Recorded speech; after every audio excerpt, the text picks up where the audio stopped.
Is the High King of Skyrim really handpicked by the Emperor? The claim that the High King of an Imperial support in Skyrim is essentially chosen by the Emperor has been accepted as an absolute truth by arguably most of Skyrim's player base. It is also a notable argument, perhaps one of the strongest, among Stormcloak supporting players. Ulfric Stormcloak himself claims this is the case if the player asks him if he desires to be High King. This started thanks to a specific in-game book titled Skyrim's Rule. Its author, a Redguard called Abdul Mujib Ababneh, claims to have traveled to many places both inside and outside the borders of the Empire, and then proceeds to describe how Skyrim's government works. From mentioning that the province is divided into 9 holds to describing the basics of the courts of the various Jarls, Abdul makes it clear he knows what he's talking about and that he has examined them firsthand. The controversy begins after he mentions the High King. As he puts it, but as mighty and influential as each individual Jarl is, Skyrim's true power comes from the strength of its High King. The High King is ruler above all, and is always one of the Jarls, selected by a body called the Moot, a specially convened council of all the Jarls, who meet with the express purpose of choosing Skyrim's High King. Or so it is, in theory. The reality, however, is that the High King swears fealty to the Emperor, and as Solitude is the city most directly influenced by Imperial culture and politics, the Jarl of Solitude has served as High King for generations. The Moot, therefore, is more formality and theater than anything else. At first glance, it seems obvious that the High King of Skyrim is in practice chosen by the Emperor, and thanks to this, many players, arguably a great majority, have come to this conclusion. After all, how else would the Jarl of Hoffingar, the hold that has Solitude as its capital, have been elected for so many consecutive generations?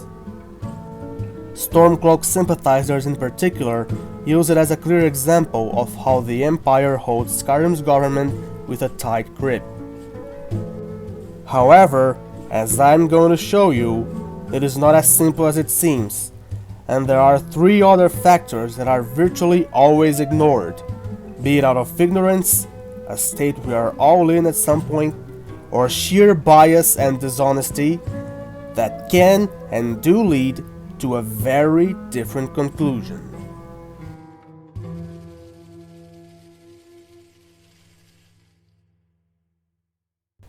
First, we have the fact that the claim that the Empire keeps a tight grip over Skyrim's government is wrong, because the Empire actually gives a considerable degree of autonomy to its various provinces in terms of how they govern themselves. As long as they pay the taxes, acknowledge the Emperor's authority, overall stay loyal to the Empire so local men can join the Imperial Legion, etc., they are free to govern themselves according to their own culture and traditions.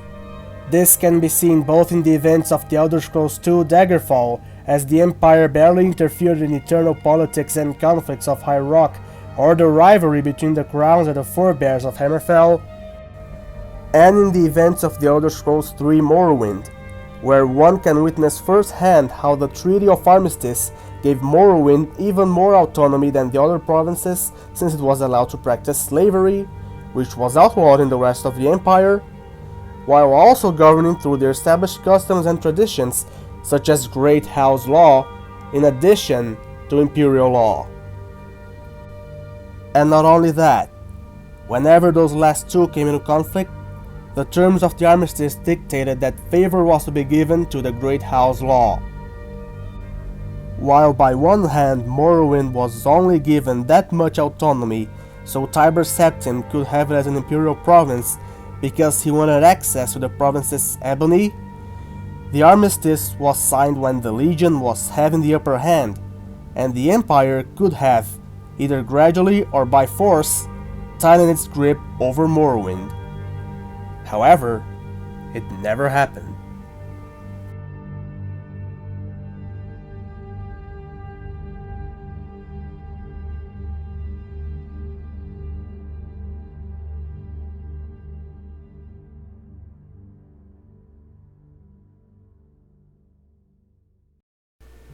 Then we have how Skyrim's government as a whole works, or rather how it doesn't work, because it doesn't exist. How's that, you ask? Simple.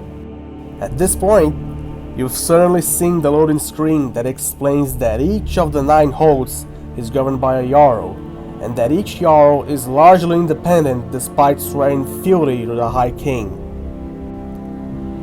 The fact that the Jarls are largely autonomous is precisely my point, because in-game we can see the degree of autonomy of each individual hold is so great that they track their bounties separately. The whole reason for why, after committing a crime, the player is only wanted in the hold in which the crime was committed. This means that the High King or the High Queen has no direct influence outside his or her own hold when it comes to internal government, despite being able to call the various Jarls to arms, since they swore fealty to him or her. In a way, this factor is a consequence of the previously explained factor, because the various Jarls wouldn't even be able to separately track their bounties, let alone be largely autonomous from each other and the High King, if Cyrodiil didn't allow a good degree of autonomy to the various provinces of the Empire. The third and last factor is the cultural division between the Western imperialized holds, Halfingar, Jarlmarch, the Reach, and Falkreath, and the Eastern Old Holds, Eastmarch, the Pale, Winterhold, and the Rift. This notion was first brought to the community by the first edition of Pocket Guide to the Empire, which came as part of the Elder Scrolls Adventures Redguard's manual back in 1998. In its chapter about Skyrim, it claims that the Eastern Holds, alternatively known as the Old Holds, are more isolated than their Western counterparts both by geography and culture, being more traditionalist and less imperialized than the Western Holds. While the first edition of Pocket Guide to the Empire is infamous for being biased and in many cases unreliable by itself, what was said regarding the eastern and western portions of Skyrim has been proven by both in-game and out-of-game sources alike. For example, it is indirectly mentioned in the third edition of Pocket Guide to the Empire, which was included in the collector's edition of The Elder Scrolls IV Oblivion, as in its chapter about Skyrim, it says that Winterhold, the capital of one of the old holds that bears the same name, was Solitude's ancient rival. Also, the first edition of Pocket Guide to the Empire claims that young men in eastern Skyrim go out for weeks during the winter for an initiation ritual in which they have to slay an ice wraith in order to prove themselves and achieve their status as citizens, what the player can learn firsthand after speaking to Maurice Aravel in Riften, or midway through the process of joining the Stormcloaks when speaking to Galmar Stonefist. And in a post called The Elder Scrolls Legends Card Lore in the Imperial Library, Lady N had this to say about the card named Eastmarch Crusader. Eastmarch, one of the old holds, is located near the eastern border of Skyrim, just west of Morrowind. White River, the longest river in Skyrim, flows into the sea near the hold. In Eastmarch, the Harbinger Ysgramor built Windhelm, which allowed the Nords to gain some political power for the first time in history. High King Harald, with the help of his offspring, crusaded upon northern Tamriel and built a vast kingdom. Unlike the Nords in West Skyrim, who have been influenced by the imperial culture, the Nords in Eastmarch are very traditional and faithful.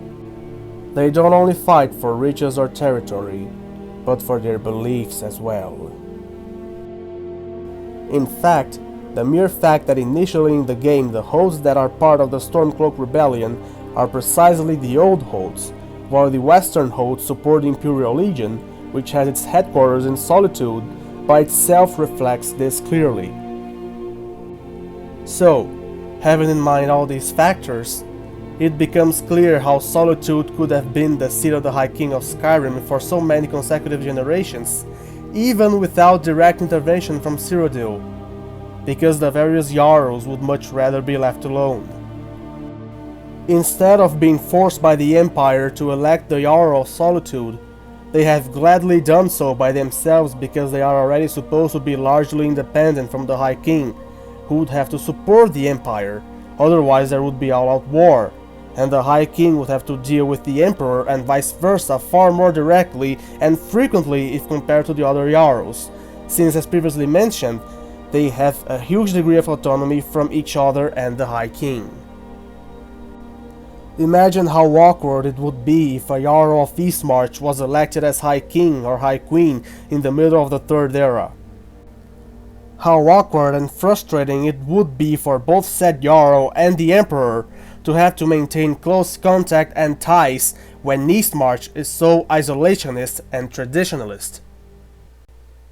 It's far more convenient to have the Jarl of the hold that is most influenced by imperial politics and culture elected as High King or High Queen, so the rest are pretty much left alone. But of course, the ban of Talos worship changed the picture entirely on paper. Now, if you say we have no direct evidence for what I am saying, or that I am straight up making this up, then I must point out that we technically have no direct evidence that the Emperor directly chooses Skyrim's High King either. Not only does Abdul Mujib Bababne never directly states that, and even if he did, unless he directly witnessed the moot, it would be just his own speculation or even bias. No Legion supporting Jarl, or anyone close to them for that matter, mentions the Empire rigging the moot.